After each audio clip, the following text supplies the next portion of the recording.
Hello YouTube, for Co-op Pop aka Joe here to show you update on my Killer Instinct Arcade1 cabinet.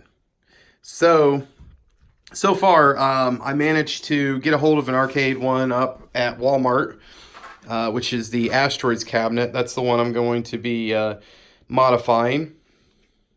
This one I went as cheap as possible. I found these are on clearance. Typically for around 150 to 200. I got mine for 150 on clearance at Walmart. It looks like they're getting rid of them. So I figured I wanted to go cheap as possible. I didn't want to spend $300 on a Street Fighter cab just to take all the parts out. The control panel, I have not messed with that. I'm getting a custom-made control panel that is gonna have just the 6 arcade buttons and then the 2 holes for the joysticks, and then start and select, just like the arcade. They are also going to modify 2 speakers on this side and this side as well. So I found a company who custom makes the control panels, and they do marquees, and they do coin doors right here. So it looks like a mess, but so far, I went through the painstaking process of putting my monitor mount inside the Arcade1UP. I went with the biggest monitor I could possibly find. This is a Dell 20.1 inch monitor. This is slightly bigger than the monitor I have in my Marvel vs. Capcom 2 by 0.1 inches.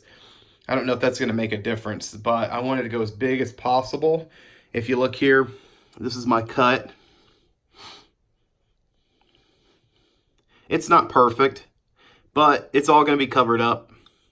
But it's nice and snug, and I'll show you around back what I did to mount that in. This monitor is not going to come out. And here it is. It's a big mess.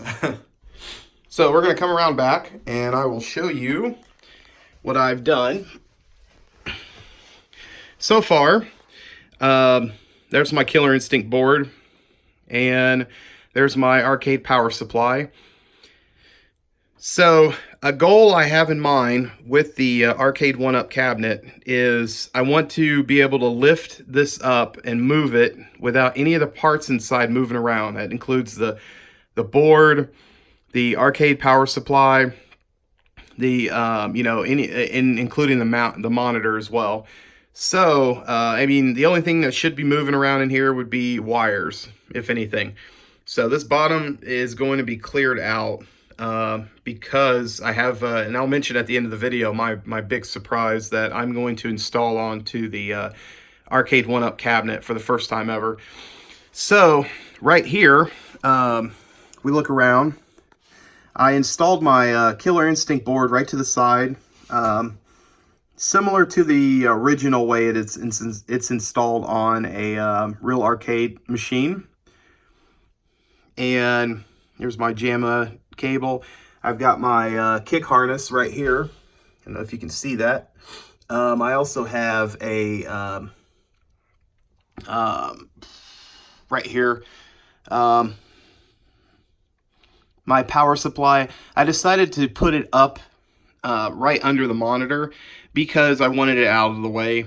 The only thing I was going to have is my surge protection right here, and that's where everything's connected. I'm going to do my best to wire the cables to the side of the unit as best as I can, just to clean up this area. I don't want wires all over the place. I have that in. It's kind of a mistake I made in my Marvel vs. Capcom 2.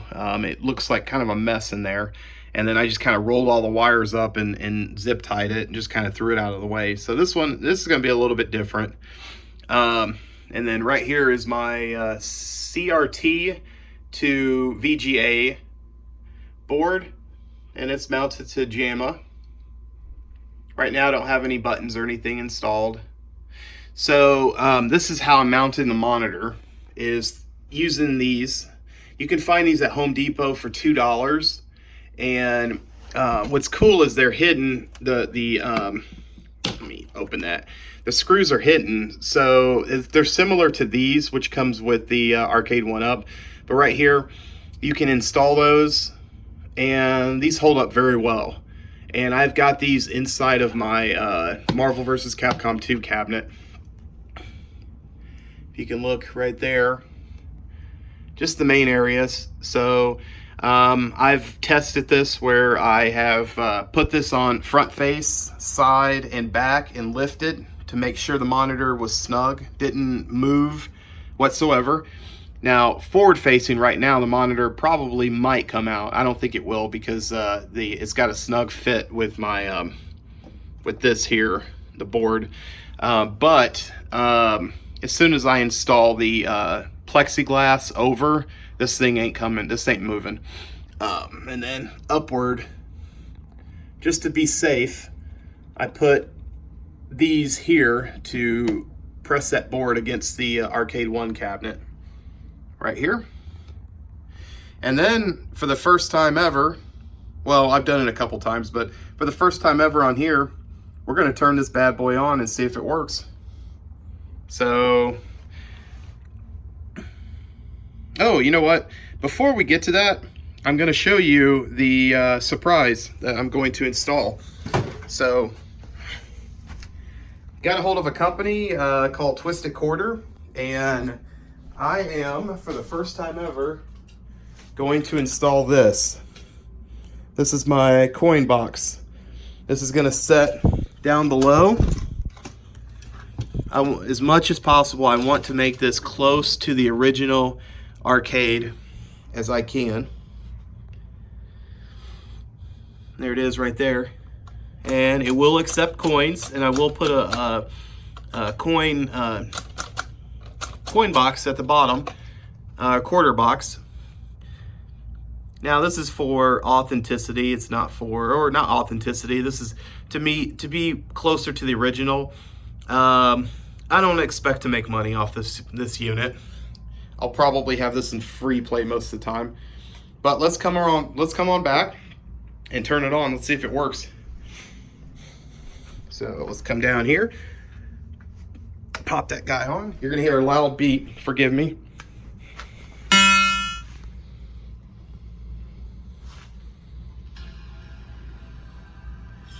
And we have picture and sound. Look at that. That is Killer Instinct running on Arcade1UP. And if you guys think this is awesome, stay tuned because you're going to see the graphics. And the graphics are going to blow you away. 1995 Nintendo Ultra 64. Let me tell you, I can listen to that all day. I love that intro. It's one of the coolest intros in video game history. Now, everything's not perfect. I don't know if you can listen. There is a little bit of static noise coming from the sound, and that's just because I have to get my voltage meter and adjust the correct voltages to make sure that the power is not running under, and that the power is not running under or over the voltage on my power supply. But like I said, I'm gonna do a multi-part video of when I install my coin box, and then I'll show the graphics and then show the final. So if you like this video, please hit a like, and please hit the notification. I'm gonna do future videos, still creating this guy, and be sure to, if you're new to my channel, be sure to subscribe, and like always, thank you for watching.